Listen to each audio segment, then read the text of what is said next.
Surja El Kef, Mekase, 110 vargje. Bismillahirrahmanirrahim. Me emrin e Allahut, të gjithë mëshirë shumit, mëshirë plotit. Çdo lavd dhe falenderim i përket Allahut, i cili i shpalli robit të vet Muhamedit një libër të dëlirë nga çdo shtrembërim.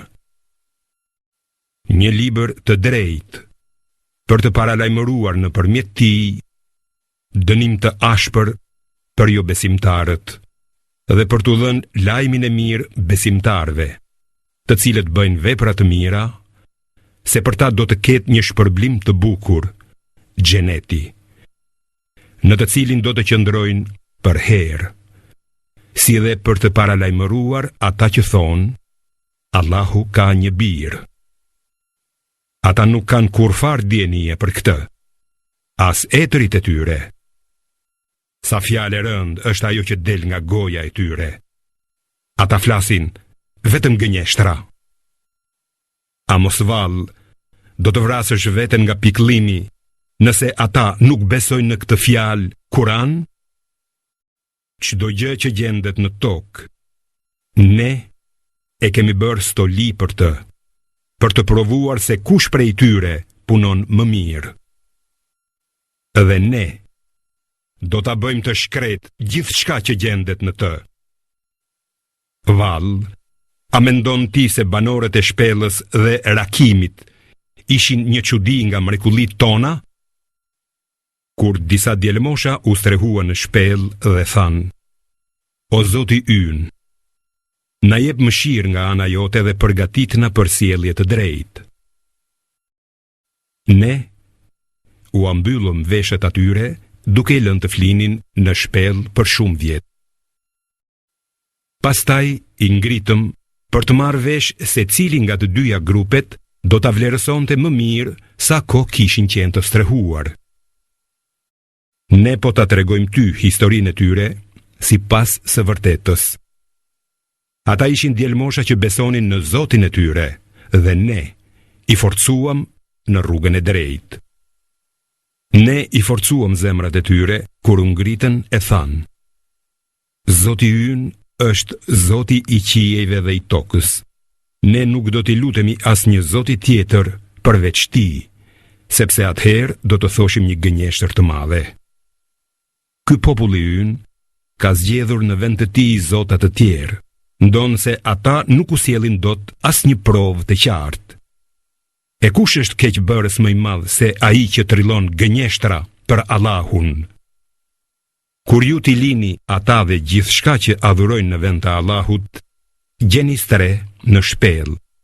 Zoti juaj do t'ju mbulojë me mëshirën e tij dhe do t'ju përgatisë mënyrën nga e cila do të keni dobi. Ti, o Muhammed, do ta kishe parë diellin kur lindte, se si anohej nga e djathta e shpellës së tyre, dhe kur perëndonte, ata i linte në anën e majtë, ndërkohë që ata gjendeshin në mesin e saj. Kjo është nga shenjat e Allahut. Sa për atë që Allahu e udhëzon në rrugë të drejtë, pikërisht ai është i udhëzuari. E sa për atë që ai e lën në humbje, ti me siguri nuk do të mund t'i gjesh mbrojtës që ta udhëzoj. Dhe po të kishe qenë atje, do të mendoje se ata ishin zgjuar, por ata ishin në gjumë. Ne i rrotullonim ata herë në krah të djathtë e herë në të majtë, kurse qeni i tyre rrinte shtrirë me 2 këmbët e para në hyrje të shpellës. Sikur ti kishe parë, ti do të ikje nga ata dhe do të kaplonte frika. Kështu pra, ne i zgjuam që të pyesnin njëri tjetrin. Njëri nga ata tha, sa keni ndenjur në gjumë? U përgjigjen, kemi qëndruar një ditë a një pjesë të ditës. Disa thanë, Zoti juaj e di më mirë se sa keni ndenjur. Dërgoni njërin prej jush në qytet me këtë monedhë argjendi tuajën e le të shikoj se cili ushqim është më i pastër. Le t'ju sjell diçka prej tij. Le të sillet mirë dhe askush të mos marrë vesh për ju. me të vërtet, nëse ju zbulojnë, ata do t'ju gjuajnë me gur, ose do t'ju kthejnë me forcë në fenë e tyre, dhe atëherë nuk do të shpëtoni, kurse si. Dhe kështu, ne bëm që ata të zbuloheshin, me qëllim që të dihej se premtimi i Allahut është i vërtet, dhe që të mos ketë asnjë dyshim për orën e kiametit, se ajo do të vijë. Kur ata banorët e qytetit po haheshin me njëri tjetrin për këtë rast, disa thoshin: ndërtojni atyre në hyrje të shpellës një ndërtesë. Zoti i tyre i njeh më mirë ata. Ata që e fituan çështjen e tyre thanë: ne do të ndërtojmë një faltore mbi ta. Do të thonë, ata ishin 3 veta, e qeni i tyre ishte i 4-ti. Disa do të thonë, ata ishin 5 veta, e qeni i tyre ishte i 6-ti, duke hamendësuar për atë që është e fshehtë, kurse të tjerë do të thonë, ata ishin 7 veta, e qeni i tyre ishte i 8-ti. Thuaj, o Muhammed, Zoti im e di më mirë numrin e tyre, vetëm pak veta din diçka rreth tyre, dhe mos polemizo rreth tyre, përveç se në mënyrë të përcipt, dhe për ata mos pyet askënd. Asnjëherë mos thuaj për çfarëdo gjëje qoftë se me siguri që nesër do ta bëj këtë, pa shtuar në dasht Allahu, dhe kur të harrosh të thuash në dasht Allahu, kujtoje Zotin tënd e thuaj: shpresoj se Zoti im do të më udhëzojë në atë që është më e mirë dhe më e dobishme nga kjo. Ata qëndruan në shpellën e tyre 300 vjet diellor, duke shtuar 9 për vitet hënore. Thuaj, o Muhammed, Allahu e di më mirë sa kanë qëndruar. Atij i përket fshehtësia e qiejve dhe e tokës. Sa mirë sheh ai çdo gjë, dhe sa mirë që dëgjon. Njerëzit nuk kanë tjetër mbrojtës përveç atij, dhe ai nuk e ndan me askënd pushtetin e vet. Dhe lexo atë që të është shpallur ty nga libri i Zotit tënd. Askush nuk mund t'i ndryshojë fjalët e tij, dhe ti nuk ke për të gjetur kurfar strehe përveç se tek ai. Dhe qëndro me ata që i luten Zotit të vet në mëngjes dhe mbrëmje, duke dëshiruar fytyrën kënaqësinë e tij, dhe mos i shmang syt nga ata tek të tjerët, duke dëshiruar stolit e shkëlqimin e kësaj jete. Mos dëgjo atë, zemrën e të cilit ja kemi lënë mos përfillëse ndaj përmendjes son, e që shkon pas dëshirave të veta, duke shkelur çdo kufi në veprimet e veta. Dhe thuaj, e vërteta është nga Zoti juaj. Kush të doj, le të besoj, e kush të doj, le të mohoj. Ne kemi përgatitur për mohuesit keqbërës një zjarr që do t'i rrethoj nga të gjitha anët si çadra. Nëse do të kërkojnë ndihmë, do t'u jepet një ujë si xehja e shkrirë që do t'u apërcëlloj fytyrat. Sa pije e tmerrshme është ajo, e sa strehimi keq është ai zjarri. Sa për ata që besojnë dhe bëjnë vepra të mira, sigurisht që ne nuk do t'u humbim shpërblimin punë mirëve. Pikërisht, atyre u përket xheneti i Adnit, në për të cilin rrjedhin lumej. Ata do të stolisen atje me byzylyk ari dhe do të vishen me rroba të gjelbra prej mëndafshi të hollë dhe armaçi, duke ndenjur të mbështetur në shtretër të lartë. Sa shpërblim i mrekullueshëm dhe sa vendbanim i bukur. Dhe jepu atyre si shembull ndodhin e 2 njerëzve. Njërit prej tyre ne i kishim dhënë 2 kopshte vreshtash që i kishim rrethuar me hurma, e midis tyre kishim bërë fusha drithi. Të 2 kopshtet i jepnin frutet e veta, pa u munguar asgjë, dhe bëm që midis tyre të rrjedhte një lum. Ai pati prodhim të bollshëm dhe i tha shokut të vet, duke biseduar me të: unë kam më shumë pasuri se ti, dhe kam rreth më të fortë. Pastaj hyri në kopshtin e vet dhe duke qenë i padrejtë me vetveten tha: Unë nuk mendoj se kjo do të shkatërrohet ndonjëherë, dhe nuk mendoj se do të arrijë ndonjëherë ora e kiametit. Por, edhe nëse do të më kthejnë te Zoti im, sigurisht që do të gjej një vend më të mirë se ky kopësht.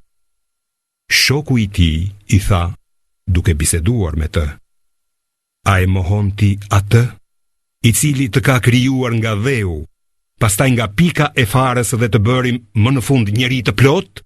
Sa për mua, unë besoj se Allahu është Zoti im, dhe Zoti tim unë nuk i shoqëroj askënd në adhurim.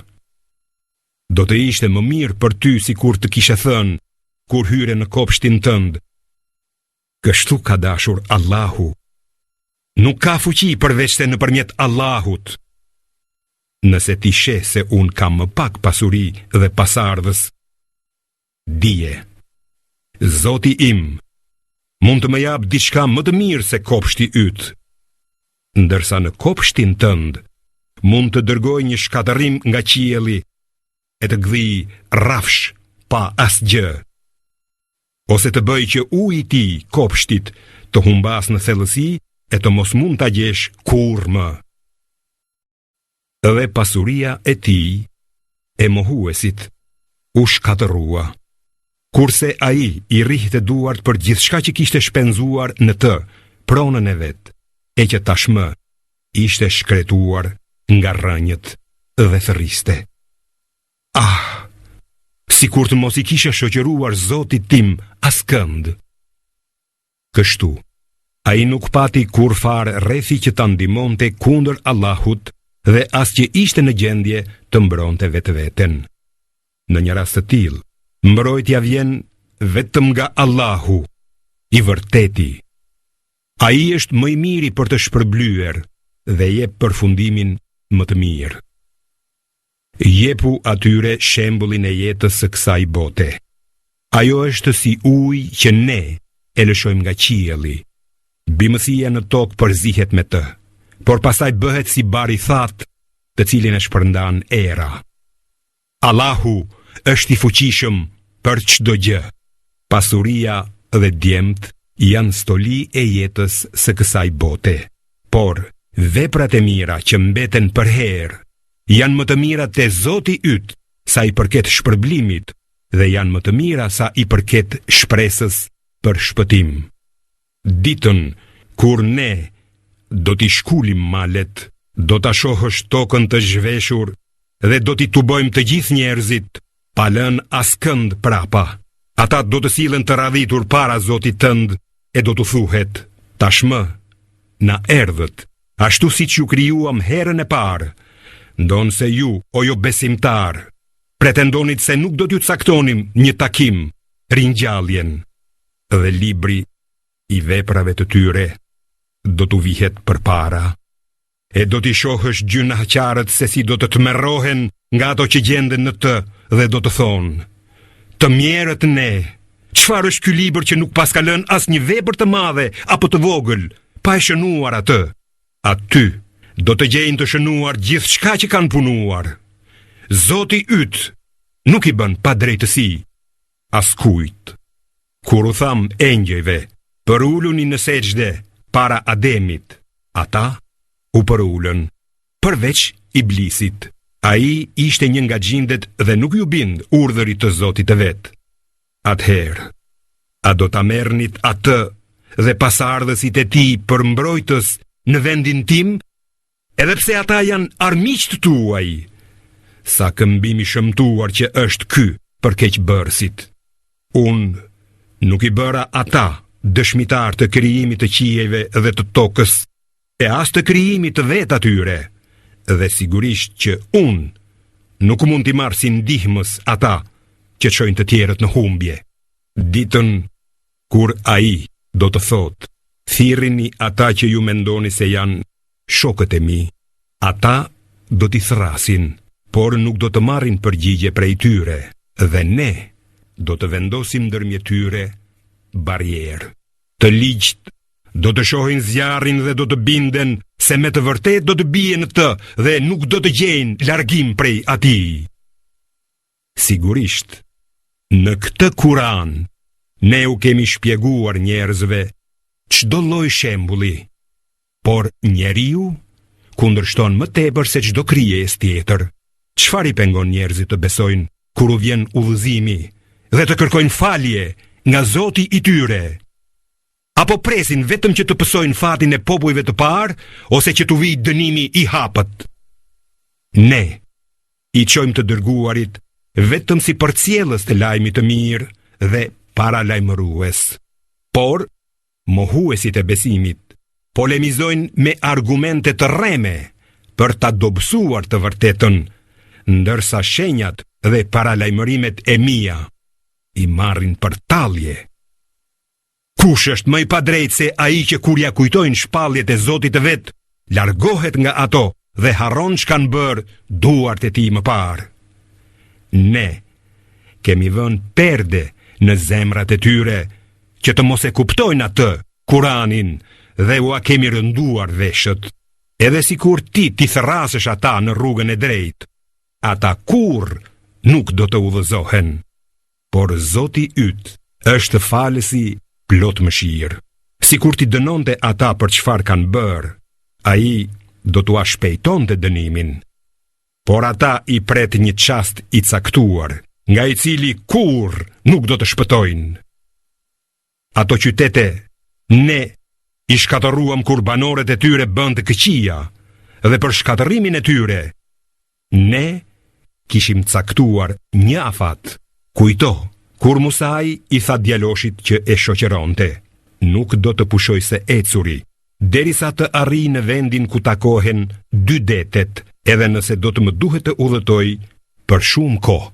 Dhe kur arritën në vendin ku bashkoheshin dy detet, ata e harruan peshkun e tyre dhe a i rëshqitin në det, duke e hapur atë si tunel. Kur kaluan mëtej, Musai i tha shoqëruesit të vet: na jep drekën ton, sepse jemi lodhur nga ky udhëtimi ynë. Ai u përgjigj: shiko, kur ndaluam tek ai shkëmbi, unë harrova peshkun. Vetëm djalli më bëri ta harroj e nuk ta thash se peshku mori rrugën nga deti në mënyrë të habitshme. Musai tha: kjo është ajo që po kërkojmë. Andaj u kthyen në përgjurmët e veta dhe gjetën një prej robërve tanë, të cilit i patëm dhuruar mëshirë prej nesh dhe i kishim mësuar nga ana jon dije. Musai i tha atij: a mund të pasoj ty që të më mësosh edhe mua diçka prej diturisë drejt që të është dhënë ty? Ai u përgjigj: ti nuk mund të durosh dot me mua. E si mund të durosh pa pyetur para diçkaje për të cilën nuk di asgjë? Musai tha: do të më gjesh të durueshëm në dasht Allahu, e nuk do të kundërshtoj për asgjë. Hidri i tha: nëse vjen pas meje, mos më pyet për asgjë, derisa të ta shpjegoj unë. Dhe kështu u nisën. Kur hipën në një anije, ai, Hidri, hapi një vrim poshtë. Musai tha: mos valle hape vrimën për t'i mbytur udhëtarët e saj. Me të vërtet, ke bërë punë shumë të keqe. Hidri i tha: a nuk të thash se ti nuk mund të durosh me mua? Ai u përgjigj: mos më qorto për atë që harrova dhe mos më ngarko me vështirësi në punët e mia. Dhe që të dy vazhduan të ecin, derisa takuan një djalosh të cilin ai, Hidri, e vrau.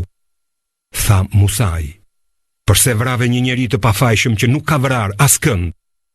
Vërtet që ke bërë një punë të tmerrshme. Ai u përgjigj: a nuk të thash se ti nuk mund të durosh me mua?